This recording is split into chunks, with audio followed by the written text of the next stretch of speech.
Bienvenue sur Ici l'entretien. Aujourd'hui, entre les guerres à répétition au Liban, l'inflation qui frappe le monde entier, le détroit d'Ormuz, tout est fait pour impacter le secteur industriel libanais. J'ai le plaisir d'accueillir le ministre de l'Industrie libanais, Jouaïs Al-Khouré. Bonjour, monsieur le ministre, merci d'avoir accepté l'invitation. Je vais aller Bonjour Elie. droit au but. La dernière décision de l'Arabie saoudite d'accepter à nouveau les exportations libanaises. Quel impact aujourd'hui sur le secteur? À commencer, c'était une décision magnifique. C'était une très belle surprise, surtout que ça faisait des années qu'on allait d'une décision ou bien d'une annonce régionale ou bien locale mauvaise du pire. Ça allait de mal en pis. Donc c'était une décision qui était une très belle surprise. Je pense que les autorités saoudiennes ont réalisé finalement que nous étions, en tant que gouvernement, en tant qu'État libanais, sérieux à propos du contrôle des frontières, d'une part, et l'élimination de tout ce qui était substance interdite. Et initialement, je peux très bien les comprendre, que leur exporter continuellement de la drogue, Captagon et autres, était quelque chose de nuisible à leur société. Donc, comme ils réalisaient qu'à une période, l'État libanais ou le gouvernement libanais ou les autorités libanaises n'étaient pas capables de vraiment contrôler cette production de drogue et l'exportation parce que les frontières n'étaient pas bien contrôlées. Ils se sont dit, Et in donc fine, nous aujourd'hui, c'est une sommes... décision politique, en vue de la situation, c'est une décision, on va dire, logistique et sécuritaire, en se disant, OK, le Liban, c'est bon, il n'exporte plus de la drogue, on le réaccepte, ou c'est une décision politique pour soutenir le gouvernement libanais? C'est un mélange de pas mal de choses. C'est un mélange de pas mal de choses. Parce que juste, enfin, historiquement, quand on regarde ce que le Liban exportait, on exportait du Karakalla, de Gebran Khalil Gebran, de Elie Saab, on exportait des Libanais qui devenaient présidents de pays là où ils arrivaient. On exportait de l'art, on exportait de la culture, et in fine, on commençait, les 10 dernières années, notre réputation était vraiment ternie. Donc, on exportait de la drogue. Donc, il était grand temps que les autorités saoudiennes réalisent que ceux qui sont en place à l'heure actuelle sont sérieux. Ça, c'est l'aspect politique. Il y a un aspect plutôt économique à ça, c'est que je pense avec la guerre qui ne cesse de traîner, qui nous a été imposée malheureusement, la situation économique est devenue tellement grave que nous avons besoin d'aide et que c'est un moyen de nous aider en ouvrant leurs portes pour que les exportations libanaises puissent arriver chez eux. Et donc ça, c'est le Donc, côté politique. Et vous avez oui. parlé de la guerre, cette guerre qui nous a été imposée. Aujourd'hui, comment on en sort? Ce sont des guerres à répétition. Nous avons connu 2006, 2023, 2024 et maintenant 2026.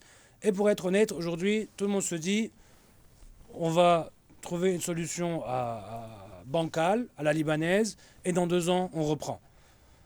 Les gens veulent en finir. Comment? Il y a plusieurs aspects à ça et plusieurs paramètres qui pourraient décider et qui devraient décider des décisions.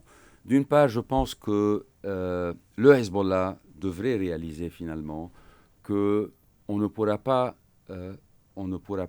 construire ou bâtir un État souverain ensemble si jamais il va continuer à exercer ou à pratiquer ce que moi j'appelle de qualifier de parastate. Parce que les 15 ou 20 dernières années, le Hezbollah a calqué le modèle iranien. Dans le sens, en Iran, on a la société civile, il y a l'armée, il y a un président de la République, mais en parallèle, il y a la garde, Les gardiens de la les révolution et gardiens de la l'État, révolution, tout les l'État passedarants parallèle. et ainsi de suite, qui travaillent en parallèle, qui fonctionnent en parallèle. Et c'est ce qui se faisait et se fait toujours jusqu'à maintenant au Liban. Le Hezbollah pratique ce que moi je qualifierais d'une confédération. Ils ont leur armée, ils ont leurs relations étrangères, ils ont leur système monétaire, ils ont ils font tout, des lois propres à eux dans les régions qu'ils contrôlent. Donc c'est une forme de confédération imposée aux Libanais. Le Donc, gouvernement, le gouvernement a interdit, a considéré les activités militaires du Hezbollah comme des activités militaire et sécuritaire, et sécuritaires c'est comme des important, activités illégales le 2 mars tout à fait. dernier. Aujourd'hui, mais vous avez parlé par exemple du système bancaire, Oui. ou de leur système bancaire parallèle, ou de leur système... Non, mais Aujourd'hui, avant d'arriver à ça, si je me permets, parce qu'il y a un aspect local par rapport à Hezbollah, il y a un aspect régional. Toute la région aujourd'hui se dirige vers une paix, malgré la guerre qu'on est en train de témoigner à l'heure actuelle. Mais cette guerre va aboutir éventuellement à une paix régionale, parce que tous les pays, tous les acteurs, les pays du Golfe, l'Arabie saoudite en premier, les Émirats arabes unis, même les Israéliens et les Iraniens veulent in fine la paix. Parce que, donc, pour pouvoir aboutir à ça, arriver à ça, il ne pourrait pas avoir d'acteurs para-étatiques, absolument, qui pourraient, donc satellitaires à un État, qui soit nommé Houthi, Hezbollah, Hamas, et ainsi de suite, qui devraient exister. Maintenant, ceci se fait directement, d'une façon directe, ou bien indirecte via les Iraniens. Je pense que les deux passages sont obligatoires quelque part. Donc vous parlez des deux passages, donc des négociations directes, ce qui est en train d'être fait aujourd'hui à Washington. Absolument. Mais également l'impact des négociations des Américains et les Iraniens. Absolument. D'accord. Donc aujourd'hui, le président l'a dit sur CNN en début de semaine, on négocie un pacte de non-agression. Donc on n'est pas encore à la paix. Oui, tout à fait. Vous pensez qu'il faut passer par une agression, pas aller à la paix? C'est la moindre des choses, parce que n'oubliez pas que le Hezbollah a entraîné les Israéliens et ils occupent 10% du territoire libanais. Ils ont déjà démoli une bonne soixantaine complètement rasés, une soixantaine de villages, ce qui est désolant. Et donc, on ne peut pas parler de paix à l'heure actuelle. Il faut passer par une étape. Cette étape est essentielle. Pourquoi? Parce que ce qui devrait être fait, c'est de pacifier la région pour que les Libanais du Sud, les gens du Sud, puissent retourner chez eux et vivre en paix. Donc, ça, c'est le point essentiel. Si on peut garantir la paix aux Israéliens, les Israéliens pourraient garantir la paix aux Libanais. Déjà, c'est une excellente étape avant de pouvoir passer à autre chose. Aujourd'hui, en Conseil des ministres, dans le gouvernement, flirtons avant de se marier. Oui. Aujourd'hui, en gouvernement, vous avez des ministres qui représentent la Hezbollah. Oui. Vous êtes assis avec eux sur la table. Qu'est-ce qu'ils disent? Est-ce que c'est les mêmes discours que, par exemple, ce qu'on entend à la télé, le secrétaire général Naïm Qassem ou le vice-président du Conseil, Komanti? Est-ce que c'est les mêmes discours ou... Non, ce n'est pas le même discours. Ils sont plus pragmatiques. Certainement qu'ils sont plus pragmatiques. Pour dire, ils sont beaucoup plus polis. C'est des gens qui sont polis à la base. C'est des gens qui sont très bien, que ce soit le ministre du Travail ou bien le ministre de la Santé. C'est des gens qui sont très, très...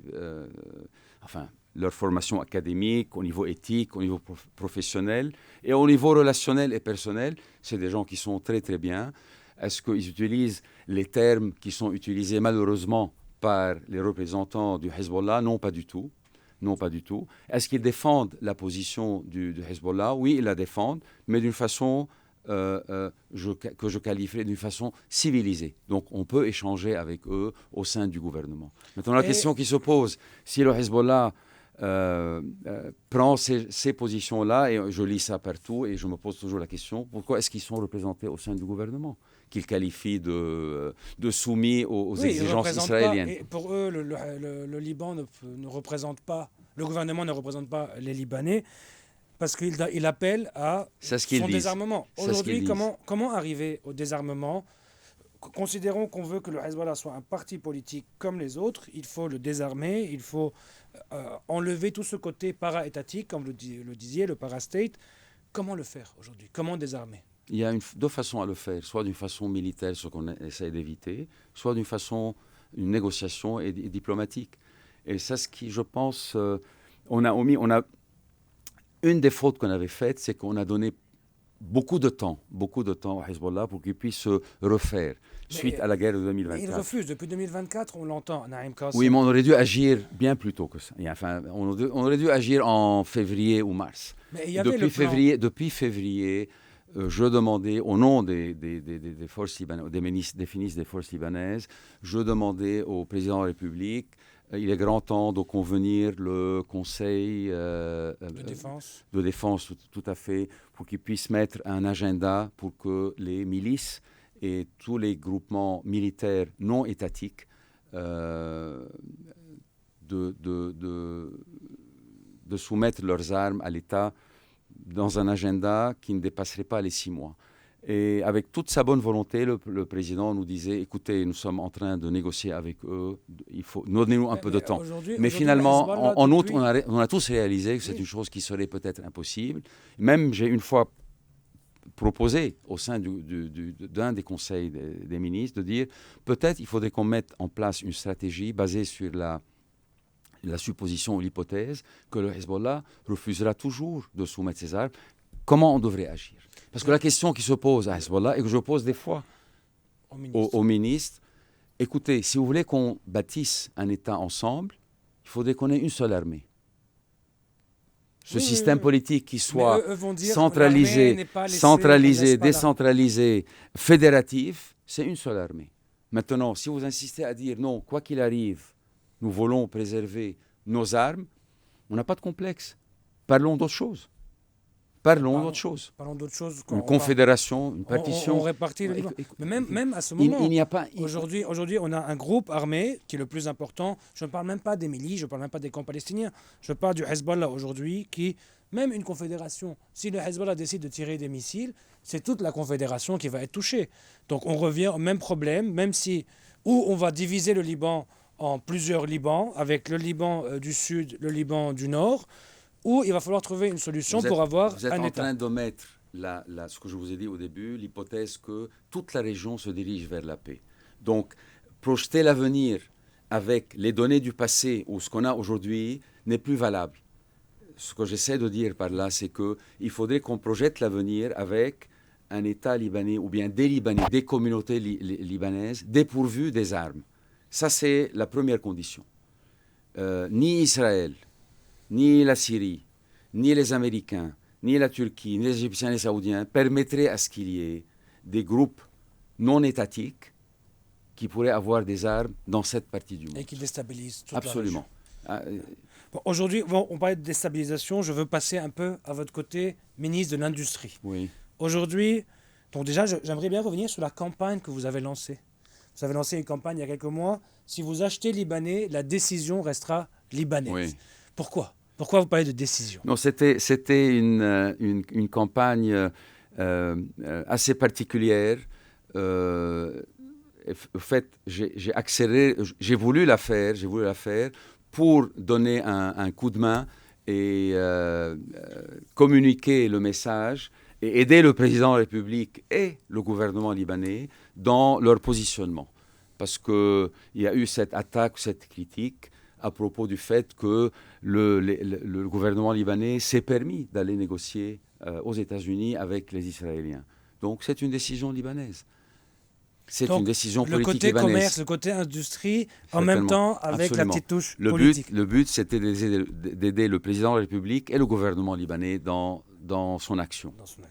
Quelle est la situation du secteur industriel aujourd'hui entre la guerre, donc on l'a dit, dévasté des pans entiers du Sud, donc des usines, des industries, l'inflation, Hormuz, donc j'imagine aussi tout ce qui est... Il y a une inflation et une récession. Et il y a, voilà, qu'est-ce qu'il fait le secteur? Sans parler des problèmes qu'on avait, électricité, eau, etc. Comment il se porte le secteur aujourd'hui? Moi, je qualifie le secteur industriel comme étant le secteur résistant. Et que les industriels, ce sont de vrais résistants. Parce que je dois dire quelque chose, c'est une chose que je répète tout le temps, depuis la fin de notre guerre civile en 1990, le secteur industriel a complètement été délaissé. Il est tombé à un niveau secondaire au sein de l'État libanais. Je vous donne un exemple. J'avais fait les calculs, l'arithmétique est très simple, elle est très claire. Dans tous les budgets des gouvernements de 2000 à 2019, parce que c'était en 2020, la crise avait commencé au fin 2019, donc pendant 20 ans, les gouvernements successifs au Liban ont dépensé 238 milliards de dollars, donc à peu près 240 milliards de dollars en 20 ans. Combien pour l'industrie? Donc ça fait quoi? Ça fait 12 milliards de dollars par an. Combien était la moyenne sur 12 milliards, combien est-ce qu'on a loué au ministère de l'Industrie pour qu'il puisse aider le plus grand employeur, parce que le secteur industriel emploie au-delà de 250 000, au-delà de 250 000 emplois. Donc sur 12 milliards annuels, on donnait au ministère de l'Industrie 4 millions de dollars. Ok. Aujourd'hui... 4 millions et qui probablement vont juste faire fonctionner les frais entre les salaires et les bâtiments. Pour confirmer ce que vous êtes en train de dire, mon budget aujourd'hui du ministère est de 1,5 million de dollars, dont 90% pour les salaires, et il me reste 160 000 pour tout gérer.